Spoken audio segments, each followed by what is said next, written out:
Hey everyone, welcome back to Todd Hazel HD. It's been a very long time, so I just want to say welcome back.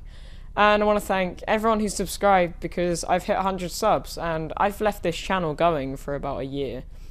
And I didn't know any of this would even happen. I mean, I started off doing these graphics and then I thought it wasn't going to go anywhere. But then, obviously it did, so I'm going to carry on with this. So I'm going to get this channel going again. So for all of you people who are wanting tutorials, here you go. So today I'm going to be doing an After Effects tutorial, and on After Effects I'm going to be showing you guys how to make an audio spectrum in any of your videos. And an audio spectrum is this thing that's moving along next to my picture, and that's synced with a song. Now usually people use this if they make songs, they make mixes, all the rest of it. So I'm going to be showing you guys how to do that. It's actually very, very easy. So, alright, so let's go ahead and head up to composition up on this tab here. I'm going to go to new composition, or you can do Control N. And here on the width, you want to select your resolution. Now in the description there will be a website, there'll be a link to a website, which will show you what resolution your computer has at the moment. Frame rate, you want to keep that at 60 if you've got it there, and duration, I would put it to about, well, actually put it to how long your song is, or whatever, how long, if you know what you're doing, put it to how long you want, but if not, just put it to the length of your song. Background color, set it to white, and then you're good to go, so you just go ahead and press OK. Okay, now you just get this. Now there are a few things I'm not going to be providing, and that is a picture to use, a video, or the music.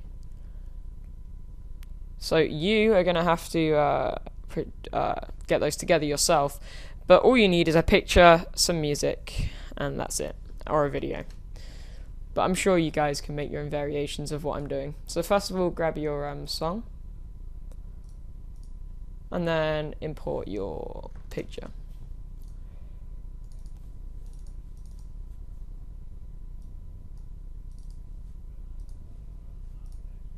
Okay, so go ahead and drag your picture on first. Then go ahead and drag your music over. Now you should get this. That's not really anything important at the moment. So what you want to go ahead and do is up here, it says layer. You want to go to layer, new, solid. Now once again, keep this the same as your composition side. So just click this, make composition size, color white, press OK. Okay, now this might confuse a lot of you, but it will in fact make your screen just white. But this is good. This means that this is going to be a layer over your music picture. So if you want to make your spectrum, you're going to have to click your white solid, go up to Effect, Generate, Audio Spectrum. Now as you can see, when we move our timeline along, the spectrum doesn't do anything, like there's no action on the screen. And that's for a good reason, because up here it says audio layer, and in here this is where you need to select the song or any music, or no, not music, sound file that's going to have any music in it. So you just select that, and now you'll notice that it starts to move because it's going to be in time with my song. But there's so much more we can do with this, because obviously this isn't going to be the right size for all of you. It's not going to be the same style and everything. So once you've done that, if you click this one here, you can drag it to where you want it. So I'm going to click that one there. Now if you want to get it straight, like I do, if you click this one, move it, and hold shift, this should let you do rotation snaps. And then you can get it right there. Or if you want, you can just move it. It's just good to size it down. So once you've got it where you want it, next what we're going to do is start point. Now start point is still the size, but that's just the way you can edit it. So once you set your start point and your end point, you want to go to start frequency. Now the start frequency is going to be how many bars there are at the start.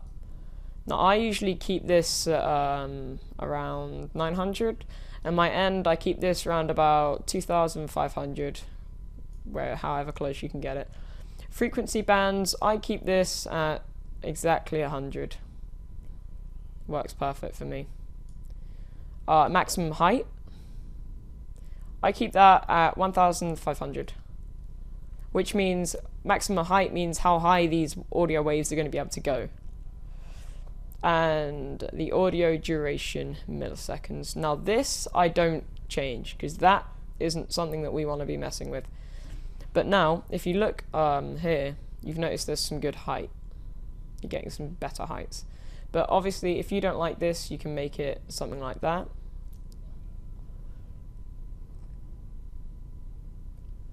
There's so much you can do with it.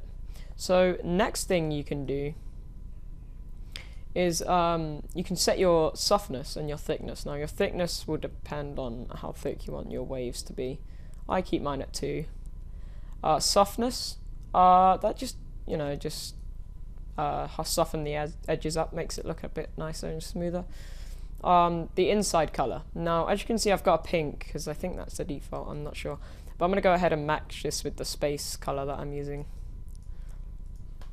And then the outside color is obviously your outline. So the darker you have that, the better. Basically, just a darker one of your color, if possible. Then we get this. So now, if we look at this, we've now got a waveform. Okay, so that's good. If you guys get a weird thing where it covers your screen or doesn't show or something weird like that, down here it should say composite on original. You just tick that. But if you made a solid like I did, untick that. So alright, so once you've done that, it's all good. That is all I'm really going to show you on the spectrum side of things, because I'm trying to make this as noob friendly as possible. But if you guys want to mess around with that, feel free. It's really fun. You can make them look however you want. You can make it half an audio spectrum, but that's it. So now we're going to go over to rendering. Now I've had a lot of questions about rendering in After Effects. It's been quite a problem for people. But in order to render, you have to go up to Composition, Add to Render Queue. This might take a while because I'm recording. So we've got, here's the render queue. Now you should see your composition, and your render settings should be on best settings. Now if you go into here, you can put your quality to best and your resolution to full. That's all you need in there. Okay, now if you go to output mode to lossless, this brings you up to what format you're going to want this to be, and your post render action and your channels. Now I usually keep this on RGB and millions of colors, and then I put this to QuickTime, because QuickTime generally records and renders it a lot better. QuickTime, I found, produces a much better frames per second and reduces lag in the video and makes it a lot cleaner. So go ahead and use that. For Mac users, that'll be your default. Output 2. Now this is the bit that people usually mess up. This is where you're saving your actual thing. So I'm going to go ahead and save that to desktop and call it. Just call it that. And that is your rendering. Now, if you're wondering how to render your sound with your video, I think that's in output module. Yeah, so audio output. If you tick that, you want to select, I would keep it on that, 16-bit stereo. I would put it on mono though, because mono sounds a lot better. Put it on 16 and then 40. Actually, let's keep it on 44.1. That's good. And then press OK. And there you go. That is your production right there. So, but going back into the composition, just run it through and see if it's what you want. Now, you obviously won't be able to hear audio when you scratch through it like this, because this isn't being pre-rendered. If you select this up here, you can listen to it with the music and see if it's synced all right.